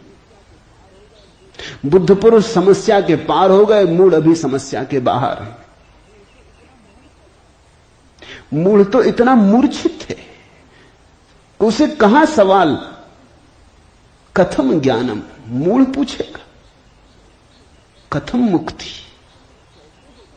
मूढ़ पूछेगा कैसे होगा वैराग्य, मूढ़ पूछेगा असंभव। मूढ़ अगर पूछेगा भी तो पूछता है राग में सफलता कैसे मिलेगी। मूढ़ अगर पूछता भी है तो पूछता है संसार में और थोड़े ज्यादा दिन कैसे रहना हो जाए, मुक्ति नहीं। मूढ़ पूछता है बंधन सोने के कैसे बने, बंधन में हीरे जवाहरात कैसे जड़े। मूढ़ पूछता भी है तो ऐसी बातें पूछता है। ज्ञान, मूढ़ तो मानता ही नहीं कि ज्ञान हो सकता है, वो तो संभावना को स्वीकार नहीं करता। वो तो कहता कैसा ज्ञान। मूढ़ तो पशुवत जीता है। नहीं, ये जनक मूढ़ भी नहीं है, मुमुक्षु है। मुमुक्षु शब्द समझना जरूरी है। मोक्ष की आकांक्षा, मुमुक्षा। अभी मोक्ष के पास नहीं पहुंचा, ज्ञानी नहीं है। मोक्ष के प्रति पीठ करके नहीं खड़ा, मूढ़ नहीं है। मोक्ष के संबंध में कोई धारणाएं पकड़ के नहीं बैठा, अज्ञानी भी नहीं है, मुमुक्षु है। मुमुक्षु का अर्थ है सरल है इसकी जिज्ञासा। न मूढ़ता से अपवित्र हो रही है, न अज्ञानपूर्ण धारणाओं से विकृत हो रही है। शुद्ध है इसकी जिज्ञासा, सरल चित्त से पूछा है। अष्टावक्र ने कहा, हे प्रिय, यदि तू मुक्ति को चाहता है तो विषयों को विष के समान छोड़ दे और क्षमा, आर्जव, दया, संतोष और सत्य को अमृत के समान सेवन कर। मुक्ति मिच्छसि चेतात विषयान विस्वत्यज। शब्द विषय बड़ा बहुमूल्य है, वो विष से ही बना है। विष का अर्थ होता है जिसे खाने से आदमी मर जाए। विषय का अर्थ होता है जिसे खाने से हम बार बार मरते, बार बार भोग, बार बार भोजन, बार बार महत्वाकांक्षा, ईर्ष्या, क्रोध, जलन, बार बार इन्हीं को खा खा के तो हम मरे, बार बार इन्हीं के कारण तो मरे। अब तक हमने जीवन में जीवन कहां जाना, मरने को ही जाना है। अब तक हमारा जीवन, जीवन की प्रज्वलित ज्योति कहां, मृत्यु का ही धुआं।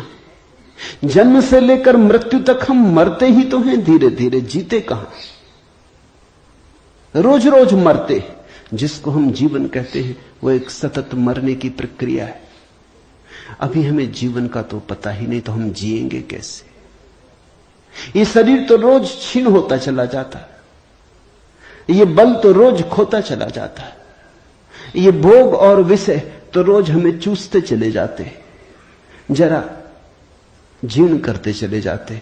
ये विषय और कामनाएं तो छेदों की तरह, इनसे हमारी ऊर्जा और आत्मा रोज बहती चली जाती, आखिर में घड़ा खाली हो जाता, उसको हम मृत्यु कहते। तुमने कभी देखा, अगर छिद्र वाले घड़े को कुएं में डालो तो जब तक घड़ा पानी में डूबा होता है भरा मालूम पड़ता है। उठाओ पानी के ऊपर, खींचो रस्सी, बस खाली होना शुरू हुआ। जोर का शोरगुल होता है, उसी को तुम जीवन कहते हो। जलधारें गिरने लगती, उसी को तुम जीवन कहते हो।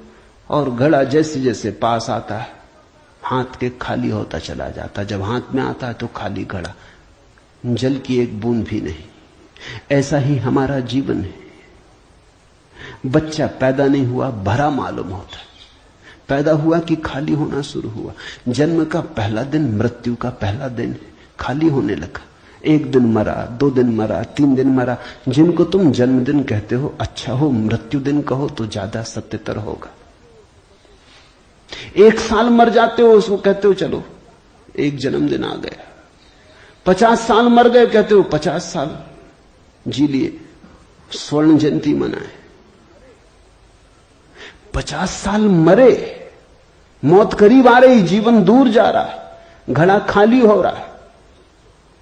जो दूर जा रहा है उसके आधार पर तुम जीवन को सोचते हो, या जो पास आ रहा है उसके आधार पर? यह कैसा उल्टा गणित! हम रोज मर रहे हैं, मौत करीब सरकती आती। अष्टावक्र कहते हैं विषय हैं विषवत, क्योंकि उन्हें खा खा के हम सिर्फ मरते, उनसे कभी जीवन तो मिलता नहीं। यदि तू मुक्ति चाहता है हे तात, हे प्रिय, तो विषयों को विष के समान छोड़ दे और क्षमा, आर्जव, दया, संतोष और सत्य को अमृत के समान सेवन कर। अमृत का अर्थ होता है जिससे जीवन मिले, जिससे अमृतत्व मिले, जिससे उसका पता चले जो फिर कभी नहीं मरेगा। तो क्षमा, क्रोध विष है, क्षमा अमृत है, आर्जव, कुटिलता विष है, सीधा सरलपन आर्जव अमृत है, दया, कठोरता, क्रूरता विष है, दया, करुणा अमृत है, संतोष, असंतोष का कीड़ा खाए चला जाता। असंतोष का कीड़ा हृदय में कैंसर की तरह फैलता चला जाता है, विष को फैलाए चले जाता है। संतोष जो है उससे तृप्ति, जो नहीं है उसकी आकांक्षा नहीं, जो है वो काफी से ज्यादा है, वो है ही काफी से ज्यादा। आंख खोलो जरा देखो, संतोष कोई थोपना नहीं है ऊपर, जीवन को जरा गौर से देखो। तुम्हें जो मिला है वो तुम्हारी जरूरत से सदा ज्यादा है। तुम्हें जो चाहिए वो मिलता ही रहा है। तुमने जो चाहा है वो सदा मिल गया है। तुमने दुख चाहा है तो दुख मिल गया है, तुमने सुख चाहा है तो सुख मिल गया है, तुमने गलत चाहा तो गलत मिल गया है। तुम्हारी चाह ने तुम्हारे जीवन को रचा है। चाह बीज है, फिर जीवन उसकी फसल है। जन्मों जन्मों में जो तुम चाहते रहे हो वही तुम्हें मिलता रहा है। कई बार तुम सोचते हो हम कुछ और चाह रहे हैं, जब मिलता है तो कुछ और मिलता है। तो तुम्हारे चाहने में भूल नहीं हुई है, सिर्फ तुमने चाहने के लिए गलत शब्द चुन लिया था। जैसे तुम चाहते हो सफलता, मिलती है विफलता, तुम कहते हो विफलता मिल रही, चाही तो सफलता थी। लेकिन जिसने सफलता चाही उसने विफलता को स्वीकार कर ही लिया। वो विफलता से भीतर डर ही गया है। विफलता के कारण ही तो सफलता चाह रहा है। और जब जब सफलता चाहेगा तब तक विफलता का ख्याल आएगा। विफलता का ख्याल भी मजबूत होता चला जाएगा। सफलता तो कभी मिलेगी, लेकिन रास्ते पर यात्रा तो विफलता में ही बीतेगी। विफलता का भाव संघरीभूत होगा। वो इतना संघरीभूत हो जाएगा कि वही एक दिन प्रकट हो जाएगा। तब तुम कहते हो कि हमने तो सफलता चाही थी, लेकिन सफलता के चाहने में तुमने विफलता को चाह लिया। लाओजू ने कहा है सफलता चाहिए विफलता मिलेगी। अगर सचमुच सफलता चाहिए हो, सफलता चाहना ही मत, फिर तुम्हें कोई विफल नहीं कर सकता। तुम कहते हो हमने सम्मान चाहा था, अपमान मिल रहा है। सम्मान चाहता ही वही व्यक्ति है जिसका अपने प्रति कोई सम्मान नहीं। वही तो दूसरों से सम्मान चाहता है। अपने प्रति जिसका अपमान है वही तो दूसरों से अपने अपमान को भर लेना चाहता है, ढांक लेना चाहता है। सम्मान की आकांक्षा इस बात की खबर है कि तुम अपने भीतर अपमानित अनुभव कर रहे हो। तुम्हें अनुभव हो रहा है कि मैं कुछ भी नहीं हूं, दूसरे मुझे कुछ बना दे, सिंहासन पे बिठा दे, फताकाएं फहरा दे, झंडे उठा ले मेरे नाम के, दूसरे कुछ कर दे। तुम भिखमंगे हो। तुमने अपना अपमान तो खुद कर लिया जब तुमने सम्मान चाहा, और यह अपमान गहन होता जाएगा। लाओसू कहता है मेरा कोई अपमान नहीं कर सकता क्योंकि मैं सम्मान चाहता ही नहीं। यह सम्मान को पा लेना है। लाओजू कहता है मुझे कोई हरा नहीं सकता क्योंकि जीत की हमने बात ही छोड़ दी। अब हराओगे कैसे? तुम उसी को हरा सकते हो जो जीतना चाहता है। अब ये जरा उलझा हुआ हिसाब है। इस दुनिया में सम्मान उन्हें मिलता है जिन्होंने सम्मान नहीं चाहा। सफलता उन्हें मिलती है जिन्होंने सफलता नहीं चाही। क्योंकि जिन्होंने सफलता नहीं चाही उन्होंने तो स्वीकार ही कर लिया कि सफल तो हम हैं ही, अब और चाहना क्या है। सम्मान तो हमारे भीतर आत्मा का है ही, अब और चाहना क्या है। परमात्मा ने सम्मान दे दिया तुम्हें पैदा करके, अब और किसका सम्मान चाहते हो। परमात्मा ने तुम्हें काफी गौरव दे दिया, जीवन दिया, यह सौभाग्य दिया कि आंख खोलो देखो हरे वृक्षों को, फूलों को, पक्षियों को, कान दिए सुनो संगीत को, जलप्रपात के मरमर को, बोध दिया कि बुद्ध हो सको। अब और क्या चाहते हो। सम्मानित तो तुम हो गए, परमात्मा ने तुम्हें प्रमाण पत्र दिया। तुम भिखारी की तरह किन से प्रमाण पत्र मांग रहे हो? उनसे जो तुमसे प्रमाण पत्र मांग रहे। ये बड़ा मजेदार मामला है। दो भिखारी एक दूसरे के सामने खड़े भीख मांग रहे। ये भीख मिलेगी कैसे? दोनों भिखारी हैं। तुम किससे सम्मान मांग रहे हो? किसके सामने खड़े हो? ये अपमान कर रहे हो तुम अपना, और यही अपमान गहन होता जाएगा। संतोष का अर्थ होता है देखो जो तुम्हारे पास है, देखो जरा आंख खोल के जो तुम्हें मिला ही है। ये अष्टावक्र की बड़ी बहुमूल्य कुंजी है, ये धीरे धीरे तुम्हें साफ होगी। अष्टावक्र की दृष्टि बड़ी क्रांतिकारी है, बड़ी अनूठी, जड़ मूल से क्रांति की है। संतोष और सत्य को अमृत के समान सेवन कर, क्योंकि असत्य के साथ जो जिएगा वो असत्य होता चला जाएगा। जो असत्य को बोलेगा, असत्य को जिएगा, स्वभावतः असत्य से गिरता चला जाएगा।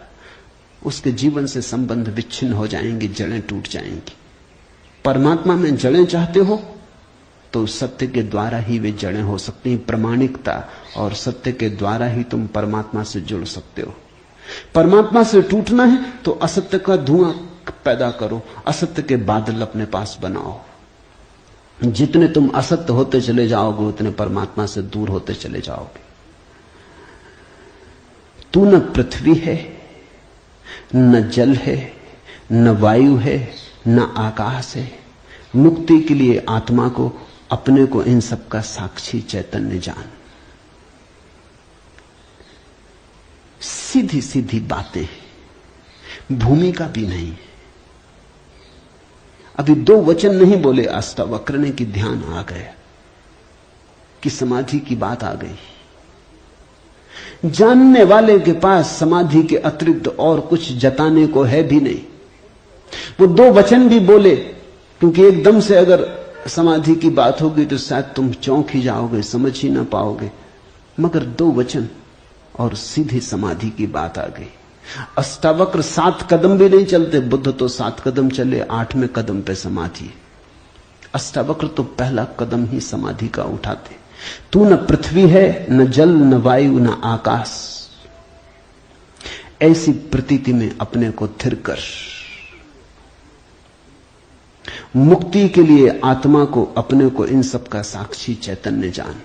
साक्षी सूत्र है, इससे महत्वपूर्ण सूत्र और कोई भी नहीं। देखने वाले बनो, जो हो रहा है उसे होने दो, उसमें बाधा डालने की जरूरत नहीं। ये देह तो जल है, मिट्टी है, अग्नि है, आकाश। तुम इसके भीतर तो वो दिए हो जिसमें ये सब जल, अग्नि, मिट्टी, आकाश, वायु प्रकाशित हो रही। तुम दृष्टा हो। इस बात को गहन करो। साक्षिणाम चिद्रूपम आत्मानम विद्धि। ये इस जगत में सर्वाधिक बहुमूल्य सूत्र है। साक्षी बनो। इसी से होगा ज्ञान, इसी से होगा वैराग्य, इसी से होगी मुक्ति। प्रश्न 3 थे, उत्तर 1 है। यदि तू देह को अपने से अलग कर और चैतन्य में विश्राम कर स्थित है, तो तू अभी ही सुखी, शांत और बंध मुक्त हो जाएगा। इसलिए मैं कहता हूं, यह जड़ मूल से क्रांति है। पतंजलि इतनी हिम्मत से नहीं कहते कि अभी ही। पतंजलि कहते हैं करो अभ्यास, यम नियम साधो, प्राणायाम, प्रत्याहार, आसन शुद्ध करो। जन्म जन्म लगेंगे तब सिद्धि है। महावीर कहते हैं 5 महाव्रत, और तब जन्म जन्म लगेंगे, तब होगी निर्जरा, तब कटेगा जाल कर्मों का। सुनो अष्टावक्र को। यदि देहम पृथकृत्य चित्ति विश्राम्य तिष्ठसि अधुनैव सुखी शांतो बंध मुक्तो भविष्यसि। अधुनैव, अभी, यहीं, इसी क्षण। यदि तू देह को अपने से अलग कर और चैतन्य में विश्राम कर स्थित है। अगर तूने एक बात देखनी शुरू कर दी कि ये देह मैं नहीं हूं, मैं करता और भोगता नहीं हूं, ये जो देखने वाला मेरे भीतर छिपा है, जो सब देखता है। बचपन था कभी तो बचपन देखा, फिर जवानी आई तो जवानी देखी, फिर बुढ़ापा आया तो बुढ़ापा देखा। बचपन नहीं रहा तो मैं बचपन तो नहीं हो सकता। आया और गया, मैं तो हूं। जवानी नहीं रही तो मैं जवानी तो नहीं हो सकता। आई और गई, मैं तो हूं। बुढ़ापा आया, जा रहा है, तो मैं बुढ़ापा नहीं हो सकता, क्योंकि जो आता है जाता है वो मैं कैसे हो सकता हूं। मैं तो सदा हूं। जिस पे बचपन आया, जिस पे जवानी आई, जिस पे बुढ़ापा आया, जिस पे 1000 चीजें आई और गई, मैं वही शाश्वत हूं।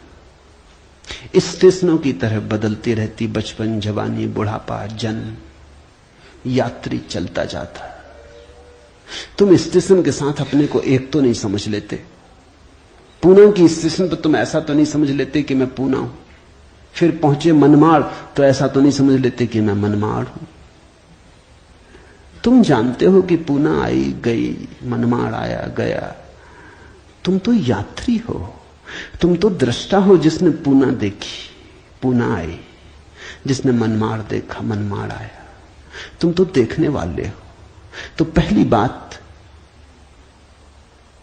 जो हो रहा है उसमें से देखने वाले को अलग कर लो, देह को अपने से अलग कर, और चैतन्य में विश्राम। और करने योग्य कुछ भी नहीं है। जैसे लाओसू का सूत्र है समर्पण, वैसे अष्टावक्र का सूत्र है विश्राम, रेस्ट। करने का कुछ भी नहीं है। मेरे पास लोग आते हैं, वो कहते हैं ध्यान कैसे करें। वो प्रश्न ही गलत पूछ रहे हैं। गलत पूछते हैं तो मैं उनको कहता हूं करो। क्या करोगे? तो उनको बता देता हूं कि करो, कुछ ना कुछ तो करना ही पड़ेगा। अभी तुम्हें करने की खुजलाहट है तो उसे तो पूरा करना होगा। खुजली है तो क्या करोगे? बिना खुजाए नहीं बनता। लेकिन धीरे धीरे उनको करवा करवा के थका डालता हूं। फिर वो कहते हैं अब इससे छुटकारा दिलवाओ। अब कब तक ये करते रहे? उनको तो मैं तो पहले ही राजी था, लेकिन तुम्हें समझने में जरा देर लगी। अब विश्राम करो। ध्यान का आत्यंतिक अर्थ विश्राम है। चित्ती विश्राम में तिष्ठसि, जो विश्राम में ठहरा देता अपने चेतना को, जो होने मात्र में ठहर जाता, कुछ करने को नहीं। क्योंकि जिसे तुम खोज रहे हो वो मिला ही हुआ है। क्योंकि जिसे तुम खोज रहे हो उसे कभी खोया ही नहीं। उसे खोया नहीं जा सकता, वही तुम्हारा स्वभाव है। अयम आत्मा ब्रह्म, तुम ब्रह्म हो, अनल हक, तुम सत्य हो। कहां खोजते हो? कहां भागे चले जाते हो? अपने को ही खोजने कहां भागे चले जाते हो? रुको, ठहरो। परमात्मा दौड़ने से नहीं मिलता, क्योंकि परमात्मा दौड़ने वाले में छिपा है। परमात्मा कुछ करने से नहीं मिलता, क्योंकि परमात्मा करने वाले में छिपा है। परमात्मा के होने के लिए कुछ करने की जरूरत ही नहीं, तुम हो ही। इसलिए अष्टावक्र कहते हैं चित्ती विश्राम में विश्राम करो, ढीले छोड़ो अपने को, ये तनाव छोड़ो। कहां जाते? कहीं जाने को नहीं, कहीं पहुंचने को नहीं। और चैतन्य में विश्राम, तो तू अभी ही इसी क्षण अधुनैव सुखी शांत और बंध मुक्त हो जाएगा। अनूठा है वचन, नहीं कोई और शास्त्र इसका मुकाबला करता है। तू ब्राह्मण आदि वर्ण नहीं, और न तू कोई आश्रम वाला है, और न आंख आदि इंद्रियों का विषय। असंग और निराकार तू सबका विश्व का साक्षी है, ऐसा जानकर सुखी हो। अब ब्राह्मण कैसे टीका लिखे? तू ब्राह्मण आदि वर्ण नहीं। अब हिंदू इस शास्त्र को कैसे सिर पे उठाएं? क्योंकि उनका तो सारा धर्म वर्ण और आश्रम पे खड़ा है, और ये तो पहले से ही अष्टावक्र जड़ काटने लगे। वो कहते हैं तू कोई ब्राह्मण नहीं है, न कोई शूद्र है, न कोई क्षत्रिय है। ये सब बकवास है, ये सब ऊपर के आरोपण है, ये सब राजनीति और समाज का खेल है। तू तो सिर्फ ब्रह्म है, ब्राह्मण नहीं, क्षत्रिय नहीं, शूद्र नहीं। तू ब्राह्मण आदि वर्ण नहीं, और न तू कोई आश्रम वाला है, और न तो यह है कि तू ब्रह्मचर्य आश्रम में है कि गृहस्थाश्रम में है कि वानप्रस्थ की संन्यास। कोई आश्रम वाला नहीं है। तू तो इन सारी स्थानों के भीतर से गुजरने वाला दृष्टा साक्षी। अष्टावक्र की गीता हिंदू दावा नहीं कर सकते हमारी। अष्टावक्र की गीता सबकी है। अगर अष्टावक्र के समय में मुसलमान होते, हिंदू होते, ईसाई होते, तो उन्होंने कहा होता न तू हिंदू है, न तू ईसाई है, न तू मुसलमान है। अब ऐसे अष्टावक्र को कौन मंदिर बनाए? इसके लिए कौन इसके शास्त्र को सिर पे उठाए? कौन दावेदार बने? क्योंकि ये सभी का निषेध कर रहे हैं। मगर ये सत्य की सीधी घोषणा है, असंग और निराकार तू सबका विश्व का साक्षी है, ऐसा जानकर सुखी हो। अष्टावक्र ये नहीं कहता कि ऐसा तुम जानोगे तो फिर सुखी होगे। वचन को ठीक से सुनना। अष्टावक्र कहते हैं ऐसा जानकर सुखी हो। न त्वम विप्रादिको वर्णनो नाश्रमी नाक्ष गोचरा असंगो असि निराकारो विश्व साक्षी सुखी भव। सुखी भव, अभी हो सुखी। जनक पूछते हैं कैसे सुख होगा, कैसे बंधन मुक्ति होगी, कैसे ज्ञान होगा। अष्टावक्र कहता है अभी हो सकता, क्षण मात्र की भी देर करने की कोई जरूरत नहीं है। इसे कल पर छोड़ने का कोई कारण नहीं, स्थगित करने की कोई जरूरत नहीं। ये घटना भविष्य में नहीं घटती, या तो घटती है अभी या कभी नहीं घटती।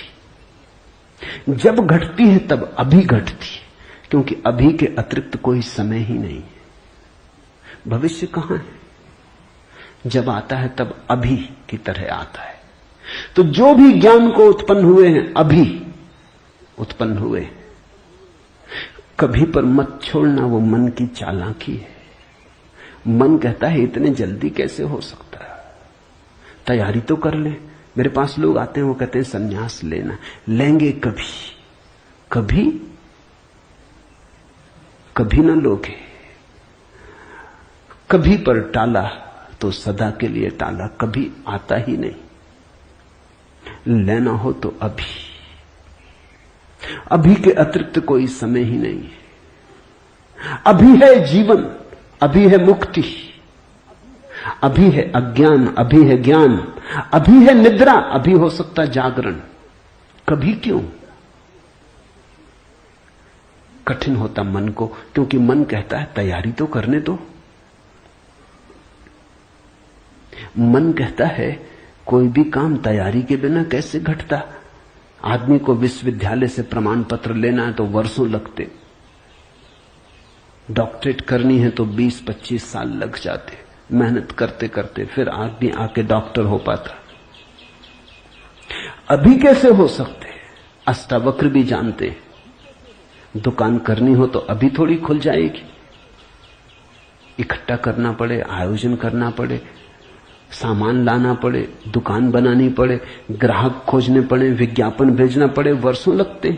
इस जगत में कोई भी चीज अभी तो घटती नहीं, क्रम से घटती है। ठीक है, अष्टावक्र भी जानते हैं, मैं भी जानता हूं। लेकिन एक घटना यहां ऐसी है जो अभी घटती है, वो परमात्मा है। वो तुम्हारी दुकान नहीं, न तुम्हारा परीक्षालय, न तुम्हारा विश्वविद्यालय। परमात्मा क्रम से नहीं घटता। परमात्मा घट ही चुका है। आंख भर खोलने की बात है, सूरज निकल ही चुका है। सूरज तुम्हारे आंख के लिए नहीं रुका है कि तुम जब आंख खोलोगे तब निकलेगा। सूरज निकल ही चुका है, प्रकाश सब तरफ भरा ही है।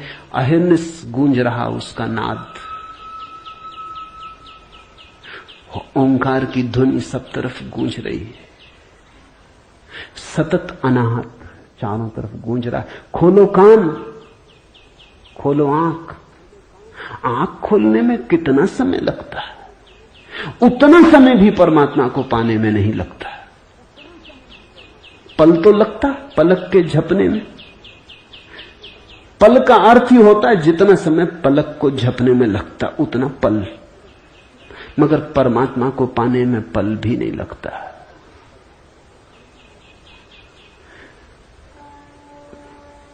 विश्व साक्षी असंगो वसी निराकारो सुखी भव। अभी हो सुखी। उधार नहीं है अष्टावक्र का धर्म, नगद, कैश।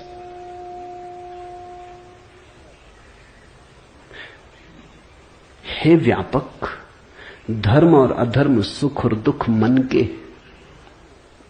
धर्म और अधर्म, सुख और दुख मन के, तेरे लिए नहीं। तू न करता है न भोगता है, तू तो सर्वदा मुक्ति ही है। मुक्ति हमारा स्वभाव है, ज्ञान हमारा स्वभाव है, परमात्मा हमारा होने का ढंग है, हमारा केंद्र है, हमारे जीवन की श्वास है, हमारा होना है। धर्मो अधर्मो सुखम दुखम मान सानी नते विभो। अष्टावक्र कहते हैं, हे व्यापक, हे विभावान, हे विभूति संपन्न, धर्म और अधर्म, सुख और दुख मन के, ये सब मन की ही तरंगे।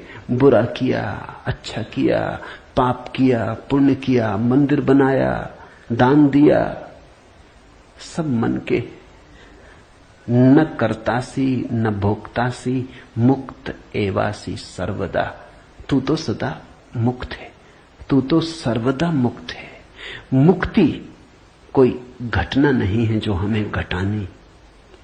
मुक्ति घट चुकी है हमारे होने में। मुक्ति से बना है ये अस्तित्व, इसका रोआ रोआ रंच रंच मुक्ति से निर्मित है। मुक्ति है धातु जिससे बना है सारा अस्तित्व। स्वतंत्रता स्वभाव है, ये उद्घोषणा। बस समझी कि क्रांति घट जाती है, समझने के अतिरिक्त तो कुछ करना नहीं। ये बात ख्याल में उतर जाए, तुम सुन लो इसे मन भर के बस। तो आज इतना ही कहना चाहूंगा। अष्टावक्र को समझने की चेष्टा भर करना। अष्टावक्र में करने का कोई इंसान नहीं है, इसलिए तुम ये मत सोचना कि अब कोई तरकीब निकलेगी जो हम करेंगे। अष्टावक्र कुछ करने को कहते ही नहीं। तुम विश्राम से सुन लो, करने को कुछ होने वाला ही नहीं है, इसलिए तुम कॉपी वगैरह नोटबुक लेके मत आना कि लिख लेंगे, कुछ आएगा सूत्र तो नोट कर लेंगे, करके देख लेंगे। करने का यहां कुछ काम ही नहीं है, इसलिए तुम भविष्य की फिक्र छोड़ के सुनना। तुम सिर्फ सुन लेना, तुम सिर्फ मेरे पास बैठ के शांत भाव से सुन लेना, विश्राम में सुन लेना। सुनते सुनते तुम मुक्त हो जा सकते हो। इसलिए महावीर ने कहा है कि श्रावक मुक्त हो सकता है सिर्फ सुनते सुनते। श्रावक का अर्थ होता है जो सुनते सुनते मुक्त हो जाए। साधु का तो अर्थ ही इतना है कि जो सुन सुन के मुक्त ना हो सका, थोड़ा कमजोर बुद्धि का है, कुछ करना पड़ा। सिर्फ कोड़े की छाया काफी न थी, घोड़ा जरा कुजात है, कोड़ा फटकारा तब थोड़ा चला, या मारा तो थोड़ा चला।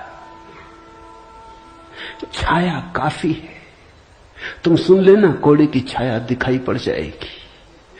तो अष्टावक्र के साथ एक बात स्मरण रखना, कुछ करने को नहीं है, इसलिए तुम आनंद भाव से सुन सकते हो। इसमें से कुछ निकालना नहीं है कि फिर करके देखेंगे। जो घटेगा वो सुनने में घटेगा। सम्यक श्रवण सूत्र है। अधुनैव सुखी शांतो बंध मुक्तो भविष्यसि। अभी हो जा मुक्त, इसी क्षण हो जा मुक्त। कोई रोक नहीं रहा, कोई बाधा नहीं, हिलने की भी जरूरत नहीं है। जहां है वहीं हो जा मुक्त, क्योंकि मुक्त तू है ही। जाग और हो जा मुक्त। असंगो असि निराकारो विश्व साक्षी सुखी भव। हो जा सुखी। एक पल की भी देर करने की कोई जरूरत नहीं। छलांग है, क्वांटम छलांग। सीढ़ियां नहीं है अष्टावक्र में, क्रमिक विकास नहीं है, सडन इसी क्षण हो सकता है। हरिओम तत्सत। आज इतना ही।